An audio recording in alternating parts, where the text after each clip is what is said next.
রাসূল সাল্লাল্লাহু আলাইহি সাল্লাম বলেছেন, জান্নাতের শ্রেষ্ঠ নারীরা চারজন।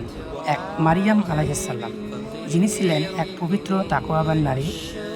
আল্লাহ কুরআনে বলেছেন, তিনি নারীদের মধ্যে শ্রেষ্ঠ। সূরা আল ইমরান আয়াত ৪২। ২. আসিয়া আলাইহিস সালাম, ফিরআউনের স্ত্রী, যিনি ঈমান হারাননি জুলুমের পরেও। তিনি বলেছিলেন, হে আমার প্রভু, আমার জন্য জান্নাতে একটি ঘর বানাও। সূরা তাহর আয়াত ১১। ৩. খাদিজা রাদিয়াল্লাহু আনহু, ইসলামের প্রথম নারী, রাসূল সাল্লাল্লাহু আলাইহি সাল্লামের সহধর্মিণী, যাকে জান্নাত থেকে শুভ সংবাদ দেওয়া হয়েছিল। রাসূলুল্লাহ সাল্লাল্লাহু আলাইহি সাল্লাম বলেছেন, খাদিজা আমার প্রতি ঈমান এনেছেন যখন সবাই আমাকে অস্বীকার করেছিল। ৪. ফাতিমা রাদিয়াল্লাহু আনহা, রাসূল সাল্লাল্লাহু আলাইহি সাল্লামের আদরের কন্যা। তিনি ছিলেন বিনয়ী, সবরকারী ও পরহেজগার। রাসূলুল্লাহ সাল্লাল্লাহু আলাইহি সাল্লাম বলতেন, ফাতিমা আমার একটি অংশ, যে তাকে কষ্ট দেয় সে যেন আমাকেই কষ্ট দেয়। এরা হলেন সেই নারীরা যাদের জীবন আমাদের জন্য আদর্শ। আসুন আমরা তাদের মতো হতে চেষ্টা করি।